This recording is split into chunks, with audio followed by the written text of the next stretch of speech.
بسم اللہ الرحمن الرحیم۔ السلام علیکم ورحمۃ اللہ وبرکاتہ۔ عزیز طلبہ و طالبات، میں پروفیسر محمد شبیر زمانی آن لائن لیکچرز کے ساتھ آپ کے روبرو ہوں۔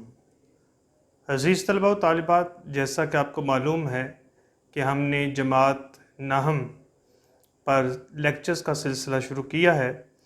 اس سلسلے میں آج ہم جماعت نحم کے نصاب کا پہلا سبق پڑھنے جا رہے ہیں، جس کا عنوان ہے ہجرت نبوی صلی اللہ علیہ وآلہ وسلم۔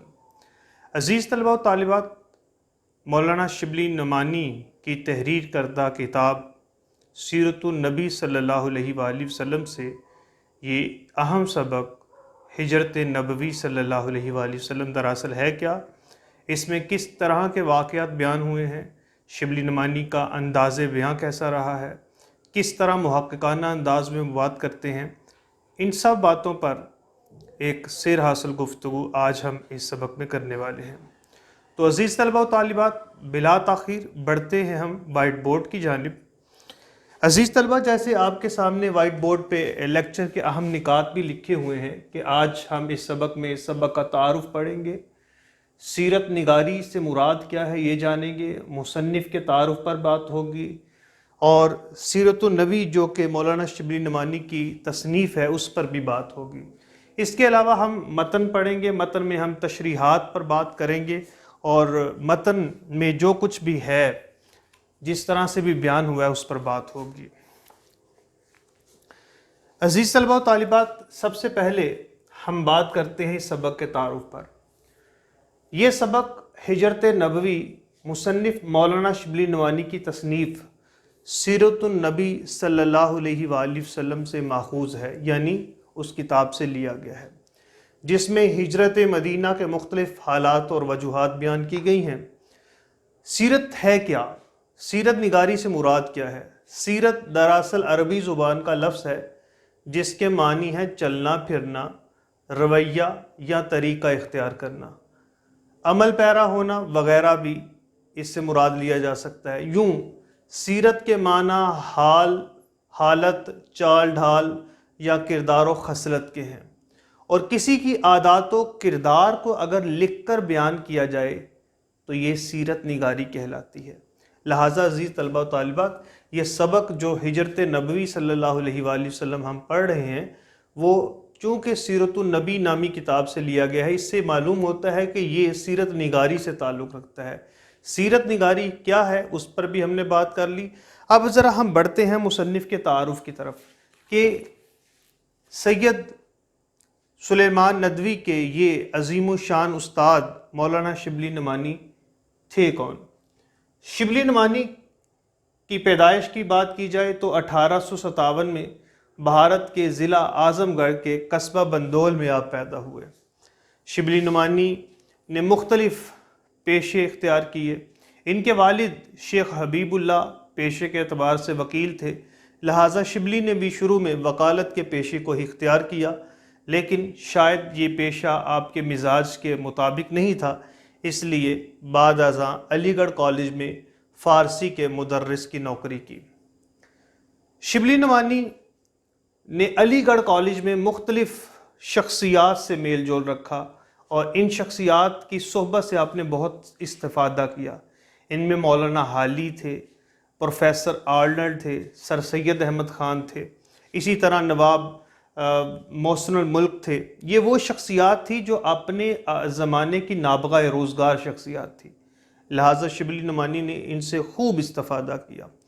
1892 میں آپ نے مصر، شام، قسطنطنیہ اور دوسرے اسلامی ممالک کا سفر پروفیسر آرنلڈ کے ہمراہ کیا، جو آپ کے لیے بہت سود مند رہا۔ اسی سفر کے دوران میں آپ نے مختلف لائبریریوں سے اپنی کتاب الفاروق اور اپنی کتاب سیرت النبی کے متعلق بھی کافی مواد اکٹھا کیا۔ شبلی نعمانی نے 1898 میں جب سر سید احمد خان کا انتقال ہو گیا تو علی گڑھ کالج کو خیر بات کہہ دیا، وہاں سے استعفیٰ دے کر آپ اعظم گڑھ چلے آئے۔ آپ نے اعظم گڑھ میں بھی ایک ادارہ کھولا۔ اس کے علاوہ آپ نے علی گڑھ کالج میں مدرس فارسی کی ملازمت کے ساتھ ساتھ حیدرآباد دکن میں دائرۃ المعارف کے ناظم یعنی نظامت کے عہدے پر بھی کام کیا۔ انہوں نے 2 ادارے کھولے جن میں لکھنؤ میں ندوۃ العلماء اور اخیر عمر میں اعظم گڑھ میں آپ نے دارالمصنفین کے ادارے کا قیام عمل میں لانے کی کوشش کی، اور یہ ادارہ ایسا عمل میں آیا کہ آج تک کام کر رہا ہے۔ شبلی شاعر بھی تھے، اور شاعر کے ساتھ ساتھ نثر نگار بھی بڑے اعلیٰ پائے کے تھے، لیکن شاعری کے برعکس آپ کی شہرت کا اصل مدار جو ہے وہ نثر پر ہے۔ شبلی نے مختلف موضوعات پر قلم اٹھایا، جن میں تاریخ، تنقید، سوانح، سیرت، تذکرہ، ادب، معاشرت، سیاست، عقائد اور تصوف وغیرہ ہیں۔ اگر ہم شبلی کے انداز بیاں کی خصوصیات پر بات کریں تو مختلف خصوصیات ہمارے سامنے آتی ہیں، جن میں جوش بیان ہے، اعجاز و اختصار ہے، روانی و برجستگی ہے۔ اسی طرح شبلی کا محققانہ انداز جو صرف شبلی کا خاصہ ہے کہ ہر بات کو وہ تحقیق کے ترازو میں تولتے ہیں۔ اس کے ساتھ ساتھ شعریت اور غنائیت بھی ان کے انداز بیاں کی خصوصیات میں آتا ہے۔ شبلی نے مختلف کتابیں لکھی، جن میں شعر العجم 5 جلدوں میں شائع ہوئی، اس کے ساتھ ساتھ الفاروق کتاب لکھی، المامون لکھی، سیرت النعمان لکھی، الغزالی، سیرت النبی، اسی طرح سوانح مولانا روم اور سفر نامہ روم و مصر و شام۔ ان کتابوں میں الفاروق، المامون، سیرت النعمان، الغزالی، سیرت النبی، یہ مختلف سیرت نگاری کی کتابیں ہیں۔ یوں ہم یہ کہہ سکتے ہیں کہ اردو ادب میں شبلی نعمانی ایک سیرت نگار کے طور پر جانے جاتے ہیں، اور ایسے سیرت نگار کہ کوئی ان کے آس پاس نہیں بھٹکتا، یہ اعلیٰ پائے کے سیرت نگار کہلاتے ہیں۔ عزیز طلباء و طالبات، اگر ہم بات کریں ان کی تصنیف سیرت النبی کی تو ہمارے سامنے اس کا تعارف کچھ یوں آتا ہے۔ شبلی نعمانی کی یہ تصنیف 6 ضخیم جلدوں پر مشتمل ہے، یعنی بڑی بڑی 6 جلدیں ہیں جن پر یہ کتاب مشتمل ہے۔ پہلی 2 جلدیں شبلی نعمانی نے خود لکھی، لیکن زندگی نہ تھی، موت نے مہلت نہ دی، لہٰذا انتقال ہو گیا، تو باقی 4 جلدیں ان کے چہیتے شاگرد، ان کے شاگرد خاص سید سلیمان ندوی نے مکمل کی۔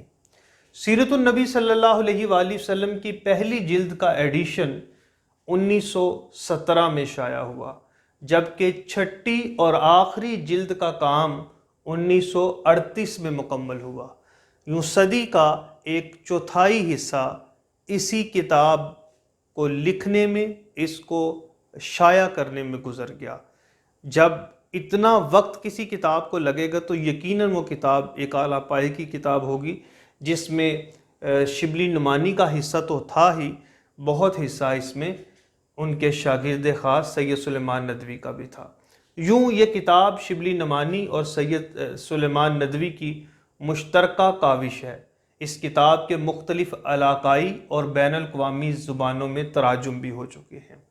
عزیز طلباء و طالبات، یہ اعلیٰ پائے کی کتاب سیرت النبی صلی اللہ علیہ وآلہ وسلم، اسی میں سے ایک سبق ہجرت نبوی صلی اللہ علیہ وآلہ وسلم کے عنوان سے ہم آج پڑھنے جا رہے ہیں۔ اس سبق کے دوران ہم دیکھتے ہیں کہ شبلی نعمانی نے کس طرح اپنی نثر کا جادو جگایا ہے، کس طرح انہوں نے ہجرت کے واقعات کو مدلل محققانہ انداز میں بیان کیا ہے۔ تو عزیز طلباء و طالبات، بڑھتے ہیں کتاب کی طرف۔ کتاب پہ آپ کا صفحہ نمبر 2 ہے، ہجرت نبوی صلی اللہ علیہ وآلہ وسلم، صفحہ نمبر 2۔ آغاز کچھ یوں ہوتا ہے: اس وقت جب کہ دعوت حق کے جواب میں ہر طرف سے تلوار کی جھنکاریں سنائی دے رہی تھیں، حافظ عالم نے مسلمانوں کو دارالامان مدینہ کی طرف رخ کرنے کا حکم دیا، لیکن خود وجود اقدس صلی اللہ علیہ وآلہ وسلم جو ان ستمگاروں کا حقیقی ہدف تھا، اپنے لیے حکم خدا کا منتظر تھا۔ عزیز طلباء و طالبات، یہ جو پیراگراف پڑھا گیا ہے، اس میں سب سے پہلا لفظ آیا ہے دعوت حق، جس کا معنی ہے سچائی کا بلاوا۔ دعوت مطلب بلاوا، اور حق سچائی، یعنی دین حق کی طرف، سچے دین کی طرف بلانا۔ اس کے بعد لفظ آیا ہے جھنکاریں۔ جھنکار دھاتوں یعنی میٹلز کہ آپس میں ٹکرانے کی آواز کو کہتے ہیں، لیکن یہاں تلواروں کے ٹکرانے کی آواز جو ہے اسے جھنکارے کہا گیا ہے۔ اس کے بعد لفظ ہے حافظ عالم۔ حافظ کا معنی ہوتا ہے محافظ، حفاظت کرنے والا، اور عالم کا معنی ہوتا ہے دنیا۔ یوں دنیا کا محافظ اس سے مراد ہے یعنی اللہ تعالیٰ۔ اس کے بعد جو لفظ استعمال ہوا ہے وہ ہے دار الامان۔ دار الامان کا مطلب ہے امن کی جگہ۔ اس کے بعد لفظ استعمال ہوا ہے رخ۔ رخ کا معنی ہے جانب یا طرف، اور پھر ستمگار لفظ استعمال ہوا ہے۔ ستمگار کا معنی ہے ظلم کرنے والا، ظلم ڈھانے والا۔ اسی طرح ہدف معنی استعمال ہوا ہے۔ ہدف کا معنی ہے نشانہ، ہدف نشانہ، منتظر انتظار کرنے والا۔ یہاں ہم لفظ ہدف بھی لکھ لیتے ہیں، ہدف کا معنی ہوگا نشانہ۔ تو عزیز طلبہ و طالبات، ان معانی کی روشنی میں ہم دیکھیں تو اس پیراگراف میں دراصل ہجرت کی وجوہات پر بات بیان کی جا رہی ہے۔ عزیز طلبہ و طالبات، یاد رکھیے جب بھی کبھی آپ کسی پیراگراف کی یا کسی شعر کی تشریح کرتے ہیں تو کوئی 5 سوال ایسے ہیں جو آپ کو ذہن میں لانے چاہیے، ان کے جواب تلاش کرنے چاہیے۔ جب ان کے جواب تلاش کر لیں گے تو آپ تشریح کی طرف بڑھ جائیں گے۔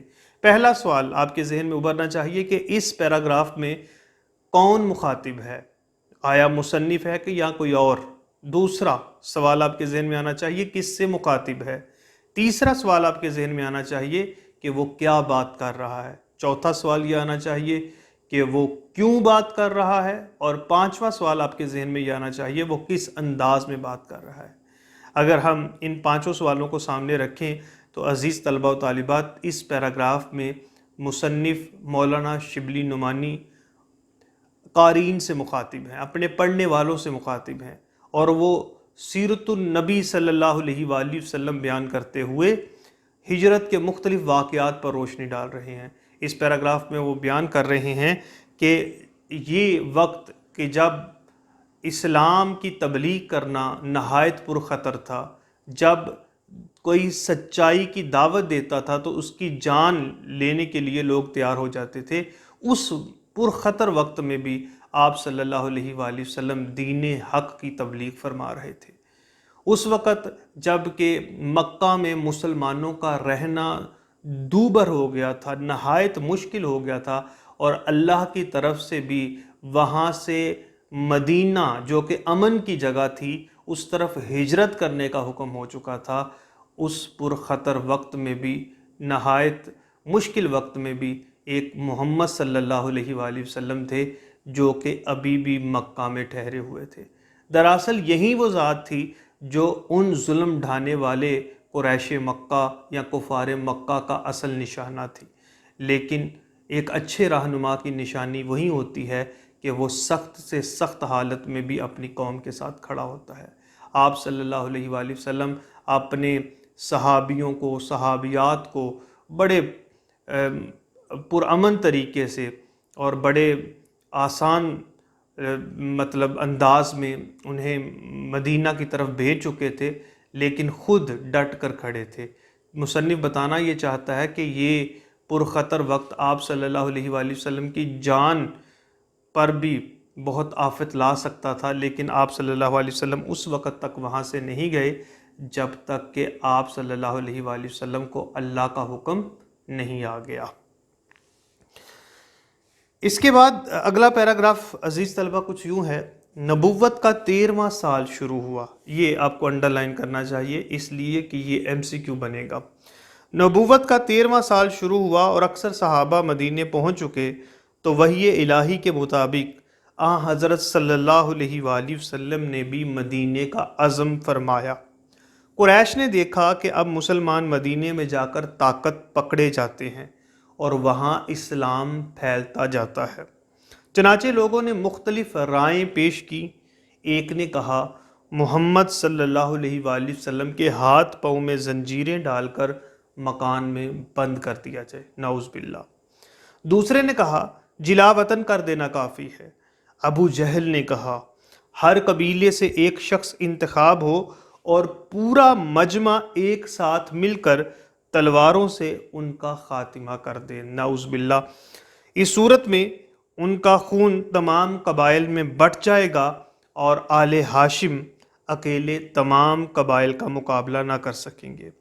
اس اخیر رائے پر اتفاق ہو گیا اور جھٹ پٹے سے آ کر رسول اکرم صلی اللہ علیہ وآلہ وسلم کے آستانہ مبارک کا محاصرہ کر لیا۔ عزیز طلبہ و طالبات، یہ جو پیراگراف پڑھا ہے اس میں مختلف معنی ہمارے سامنے آتے ہیں۔ پہلا لفظ جو آتا ہے وہ ہے وحی الہی۔ وحی الہی کا مطلب ہے خدا کا پیغام۔ یہ پیغام اللہ تعالیٰ خود اپنے نبیوں کے دل پر بھی اتار دیتا ہے اور بعض اوقات فرشتے کے ذریعے پہنچایا جاتا ہے۔ ٹھیک ہے۔ اس کے بعد ہے عزم۔ عزم کا معنی ہے پختہ ارادہ۔ پھر لفظ استعمال ہوا ہے رائیں۔ رائیں رائے کی جمع ہے، اس کا یہ آراء بھی اس کی جمع ہوتی ہے، رائیں بھی ہوتی ہے اور آراء بھی ہوتی ہے۔ اس کا معنی بنے گا تجاویز یا مشورے۔ پھر لفظ استعمال ہوا ہے زنجیریں یعنی بیڑیاں۔ جلا وطن کرنا، ملک سے نکال دینا، ملک بدر کر دینا، اس کو ایک سزا کے طور پر بھی لیا جاتا تھا۔ پھر مجمع، ہجوم یا اکٹھ۔ آل ہاشم، ہاشم کی اولاد، آپ صلی اللہ علیہ وآلہ وسلم کے جو دادا پردادا ہیں وہ ان کی اولادیں جو ہیں وہ ہاشم، اصل میں آپ صلی اللہ علیہ وآلہ وسلم جو ہیں بنی ہاشم قبیلے سے تھے، لہٰذا آل ہاشم سے مراد ہاشم کی اولاد، ہاشمی قبیلہ۔ اخیر، آخری، اور جھٹ، اس کے بعد جھٹ پٹے کا وقت جو ہے وہ اگلے پیراگراف پہ آئے گا۔ یہ مختلف عزیز طلبہ و طالبات لفظوں کے معنی ہیں جو اس پیراگراف میں بیان ہوئے ہیں۔ اب ہم دیکھتے ہیں کہ اس پیراگراف میں دراصل کہا کیا جا رہا ہے۔ دراصل اس پیراگراف میں قریش کی منصوبہ بندی کی بات ہو رہی ہے۔ کفار مکہ نے جو آپ صلی اللہ علیہ وآلہ وسلم کے خلاف منصوبہ بندی کی تھی اس کی بات ہو رہی ہے۔ ہوا کچھ یوں کہ کفار مکہ جو ہیں وہ دار الندوہ نامی ایک جگہ تھی جہاں اکٹھے ہوئے، یعنی یوں سمجھیے ایک بیٹھک تھی، ایک جگہ تھی جہاں یہ سب لوگ بیٹھ کر صلاح مشورہ کرتے تھے۔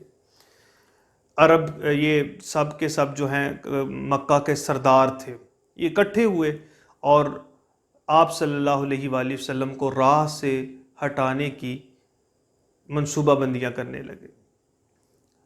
مسئلہ کیا تھا؟ یہ آپ صلی اللہ علیہ وسلم کو کیوں راہ سے ہٹانا چاہتے تھے؟ دراصل آپ صلی اللہ علیہ وسلم جو دین لے کر آئے تھے وہ دین حق تھا، مساوات کا دین تھا، جو امیر اور غریب کی جو ایک خلیج ہے یا فرق ہے اس کو مٹا رہا تھا۔ ان سرداروں کو اب یہ خطرہ لاحق تھا کہ یہ سب لوگ جب ایک جیسے ہو جائیں گے تو ہماری سرداری کہاں جائے گی، لہٰذا یہ آپ صلی اللہ علیہ وسلم کے دین کے خلاف ہو گئے تھے۔ جانتے بوجھتے تھے کہ آپ صلی اللہ علیہ وسلم سچ کہتے ہیں، جیسا کہ ابو جہل بھی کہتا تھا کہ محمد میں جانتا ہوں جو تم کہتے ہو وہ سچ ہے، لیکن کیا کروں میرا دل اس پر نہیں ٹھہرتا۔ یہ لوگ جانتے بوجھتے ہوئے بھی مخالفت مول لیے ہوئے تھے، لہٰذا سب لوگ ایک جگہ اکٹھے ہوئے، آپس میں مشورے کرنے لگے۔ مشورے ہوتے رہے، ایک نے کہا کہ آپ صلی اللہ علیہ وآلہ وسلم کو نعوذ باللہ بیڑیوں میں باندھ کر گھر میں ہی نظر بند کر دیتے، نہ آپ باہر آئیں گے، نہ لوگوں کو تبلیغ کریں گے اور نہ دین پھیلے گا، اس لیے ہماری سرداری قائم رہے گی۔ اس کے بعد دوسرا سردار بولا، اس نے کہا نہیں، اس سے بھی بہتر یہ ہے کہ آپ صلی اللہ علیہ وسلم کو مکہ سے ہی نکال دیا جائے، جلا وطن کر دیا جائے، کہیں اور چلے جائیں، یہاں نہ ہوں گے، یا لوگوں میں تبلیغ کا سلسلہ بڑھے گا، نہ ہماری سرداری کو خطرہ لاحق ہوگا۔ لیکن اس وقت اسی محفل میں بیٹھا ابو جہل جو ہے وہ اپنے شاطرانہ دماغ سے ایک نئی چال چل رہا تھا۔ اس نے کہا کہ آپ صلی اللہ علیہ وآلہ وسلم کو نعوذ باللہ قتل کر دیا جائے۔ قتل کرنا ایک بہت بڑا قدم تھا، خون کا بدلہ خون، قصاص دیا جانا تھا، لہٰذا باقی جو سردار تھے وہ کہنے لگے کہ اگر اس طرح کرو گے تو پھر خون کا بدلہ خون کون دے گا، کیسے دے گا؟ ابو جہل کے دماغ میں اس کے لیے بھی ایک شاطرانہ منصوبہ تھا۔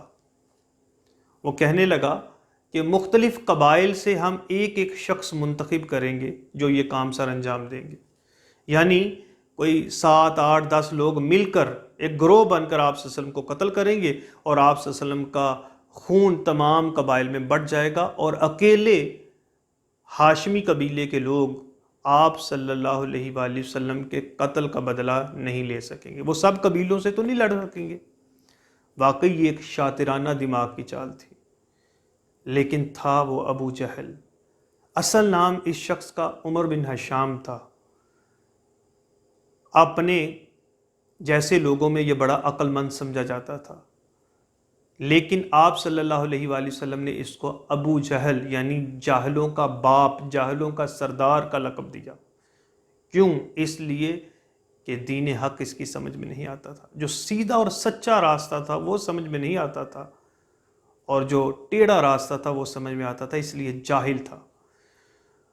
تو جب اس نے یہ کہا کہ آپ صلی اللہ علیہ وآلہ وسلم کا نعوذ باللہ خاتمہ کر دیا جائے، تو اس پر عمل کرنے کے لیے جب جھٹ پٹا ہو گیا، یعنی جب اندھیرا اجالا ملنے کا وقت ہو گیا۔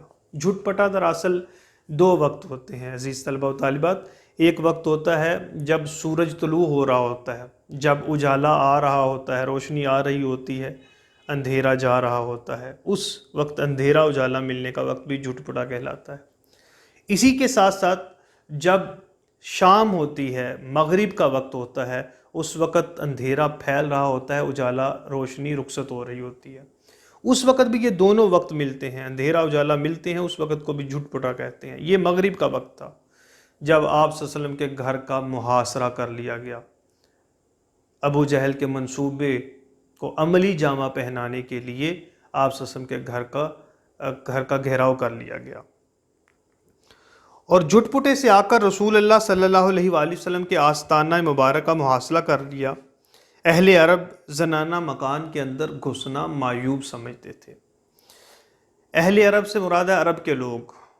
زنانہ مکان وہ حجرہ جو عورتوں کے لیے مخصوص ہو، گھر کا وہ حصہ جو عورتوں کے لیے مخصوص ہو، معیوب سمجھتے تھے، عیبدار سمجھتے تھے، برا سمجھتے تھے۔ عربوں کی کچھ روایات تھیں، ان میں ایک روایت یہ بھی تھی، اس لیے باہر ٹھہرے رہے کہ حضرت صلی اللہ علیہ وآلہ وسلم نکلیں تو یہ فرض ادا کر دیا جائے۔